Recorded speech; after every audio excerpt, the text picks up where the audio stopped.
High বন্ধুরা, তোমরা সকলে কেমন আছো? আশা করি তোমরা সকলেই খুব ভালো আছো। আজ আমি তোমাদের সাথে একটা খুব সাধারণ একটা রেসিপি নিয়ে চলে এসেছি। আমাদের সকলের পরিচিত আমরা যে মাছগুলো খয়রা ইলিশ বলে থাকি, ছোট ইলিশের বাচ্চা বা খয়রা ইলিশও বলে থাকি। আজকে সেই শস্য পাতুরি সেই রেসিপিটা তোমাদের সঙ্গে শেয়ার করব। তোমাদের কাছে অনুরোধ রইল, স্কিপ করো না, পুরো ভিডিওটা একবার একটু দেখে নাও। আর এই মাছগুলোকে আমি প্রথমে ভেজে নেব। ভাজার জন্য প্রথমে আমি মাছগুলোর মধ্যে হলুদ দিয়ে নিচ্ছি, আর এর মধ্যে দিয়ে নেব লবণ। এরপরে দিয়ে দেবো এর মধ্যে সামান্য করে মানে 1 চামচ মতো আটা। এই আটাটা দেওয়ার কারণে মাছগুলো না খুব সুন্দর ভাজা হয়। মানে আটা দিয়ে যদি বা একটু বেসন ছিটিয়ে যদি মাছগুলো ভাজা হয় না, তাহলে মাছগুলো একদম পুরো মরমরে হয় আর খেতেও ভালো লাগে। ভাজা মাছও খেতে ভালো লাগে। প্লাস তার সঙ্গে তোমার হচ্ছে মাছগুলো যখন ভাজা হবে তখন কড়াইতে লেগে যায় না, খুব সুন্দরভাবে ভাজা হয়। এর জন্য আমি মাছগুলোকে একটু ভালো করে নুন, হলুদ আর সামান্য একটু আটা মাখিয়ে নিলাম। তোমরা চাইলে এটার মধ্যে আটার জায়গায় একটু বেসনও দিতে পারো। প্রথমে দেখো মাছগুলোকে এক এক করে তেলের মধ্যে দিয়ে দিচ্ছি। তেলটা গরম হয়ে গেছে, তেলটা একটু গরম করে নিয়ে তবেই মাছটাকে দিতে হবে। আর মাছগুলো খুব যেহেতু এগুলো যেহেতু আটা দেওয়া আছে, তার জন্য কিন্তু মাছগুলো আমার ভাজতে একটু কষ্ট হবে না, মানে ভেঙে যাওয়ার ভয় থাকে না। এতে মাছগুলো একদম কড়মড়ে হয়।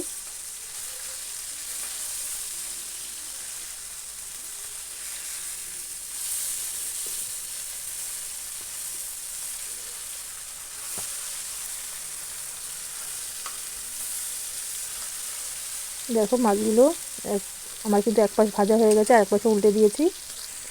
এবার এই পাশটাও ভাজা হয়ে গেছে। দেখতেই পাচ্ছ আমার দুপাশে কিন্তু মাছটা ভাজা হয়ে গেছে। আর মাছগুলো দেখো কত সুন্দর ভাজা হয়েছে, আর একটার সঙ্গে একটা কিন্তু লেগে যায়নি। এবার মাছগুলোকে আমি তুলে নেব। মাছগুলো তুলে যে তেলটা আছে এই তেলের মধ্যে আমি আলু ভেজে নেব। আমি যেহেতু এটা শস্য পাতুরি করব, তোমরা চাইলে আলুটা স্কিপ করতে পারো, আলু না দিয়েও সব মাছ মাছ দিয়ে এক শস্য পাতুরি করতে পারো। কিন্তু আমি এটাতে একটু আলু দেব। আলুটা দিলে তরকারির পরিমাণটা বাড়বে, এর জন্য আলুটা দিচ্ছি। তোমরা চাইলে আলুটা বাদ দিয়ে তারপরে রেসিপিটা তৈরি করতে পারো। আমি প্রথমে মাছগুলো ভেজে সেই তেলের মধ্যে আলুটা ভেজে নিচ্ছি। আর আলুগুলো ভাজার সময় সামান্য একটু লবণ দিয়ে দেবো, তাহলে আলুগুলোর ভিতরে লবণ ঢুকে যাবে, প্লাস তার সঙ্গে আলুগুলো খেতেও ভালো লাগবে আর আলুগুলো তাড়াতাড়ি সেদ্ধও হয়ে যাবে। আমি সবসময় যখন সবজি ভাজি, মানে আলু বা সবজি যে কোনো সবজি যখন ভাজার সময় একটু লবণ দিয়ে দিই, তাহলে আলু তাড়াতাড়ি করে সবজিটা একটু মজে আসে। আর এতে কিন্তু সবজির মধ্যে একটু লবণ ঢুকে গেলে তাহলে কিন্তু খেতেও বেশি ভালো লাগে। আলুগুলো সব এক এক করে উল্টে উল্টে সব আলুগুলো দুই পাশ করে সুন্দর করে লাল করে ভেজে নিয়েছি। আর এদিকে আমি এই মশলাটা তৈরি করে নেব। আমি এর মধ্যে সর্ষে পেস্ট নেব। আমি এখানে 3 চামচ মতো সর্ষে নিয়েছি।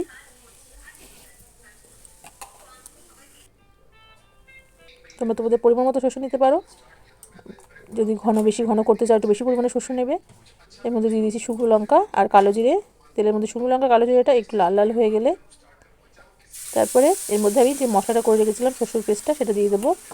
আর এটার সঙ্গে কিন্তু লঙ্কাও দিতে হবে, কিন্তু যেহেতু লঙ্কাটা আমার আলাদা করে পেস্ট করা ছিল, তার জন্য আমি সর্ষের সাথে কাঁচা লঙ্কাটা কিন্তু পেস্ট করিনি। আমার কাঁচা লঙ্কাটা আলাদাই করেই পেস্ট করা রয়েছে, এই জন্য শুধুই সর্ষেটাকে পেস্ট করে নিয়ে এসেছি। এবার এর মধ্যে আমি দিয়ে দেবো বাদবাকি যে মশলাগুলো, সেগুলো দিয়ে দিচ্ছি। হলুদ গুঁড়ো,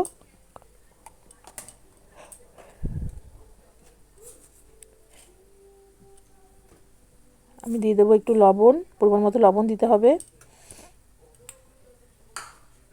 সব তরকারি যতটা হবে সেই বুঝে লবণটা দিতে হবে।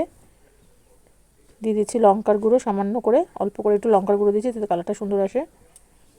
আর দিয়ে দেবো কাঁচা লঙ্কা বাটা। আমি প্রথমেই বলেছিলাম যে আমার লঙ্কা যেহেতু বাটা আছে, তার জন্য আমি কাঁচা লঙ্কাটা আর সর্ষের সঙ্গে দিয়ে পেস্ট করি, আলাদা করে কাঁচা লঙ্কা পেস্ট করা ছিল সেটাকেই আমি দিয়ে দিলাম।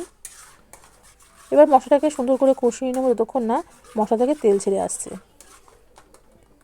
যতক্ষণ না মশলা থেকে তেল ছেড়ে আসছে ততক্ষণ কিন্তু মশলাটাকে কষিয়ে নিতে হবে।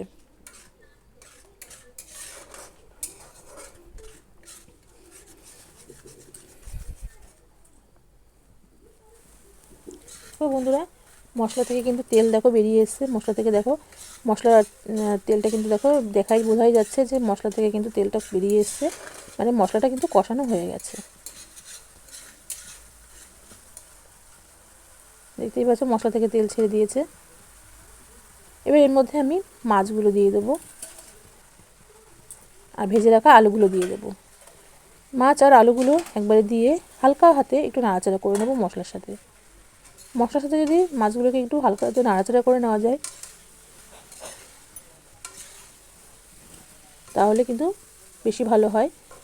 তোমরা চাইলে আলু দিয়েও শুধু কষাতে পারো, পরে মাছটা দিতে পারো, কিন্তু আমি মাছটা দিয়ে মশলার সাথে একটু উল্টে পাল্টে একটু কষিয়ে নিচ্ছি। খুব হালকা হাতে করতে হবে যাতে মাছগুলো ভেঙে না যায়, তার জন্য একটু একদম হালকা হাতে আমি মশলাটার সাথে একটু কষিয়ে নিলাম আলু আর মাছটাকে। এবার আমি এর মধ্যে দিয়ে দেবো উষ্ণ গরম জল।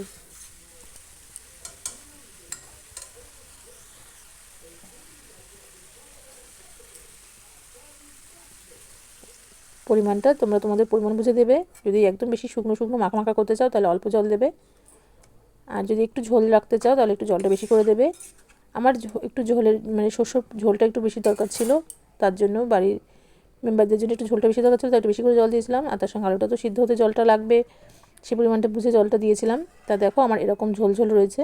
তোমরা কিন্তু একদম শুকনো শুকনো মাখা মাখা করতে পারো, তাহলে কিন্তু এতটা জল দেওয়ার প্রয়োজন পড়বে না।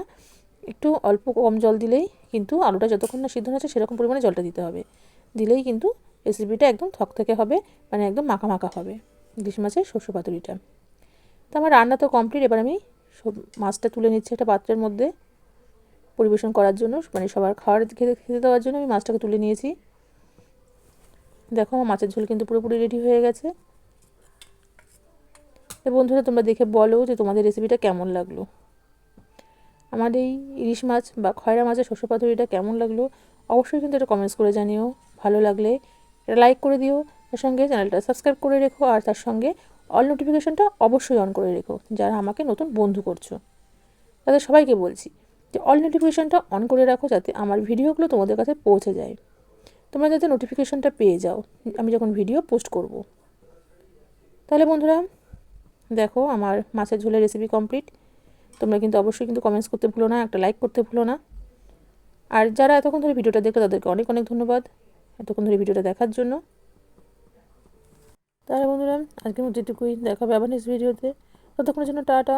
তোমরা সকলে খুব খুব ভালো থেকো, সুস্থ থেকো। আবার অন্য একটা ভিডিও নিয়ে তোমাদের সামনে হাজির হব। বাই বাই বন্ধুরা।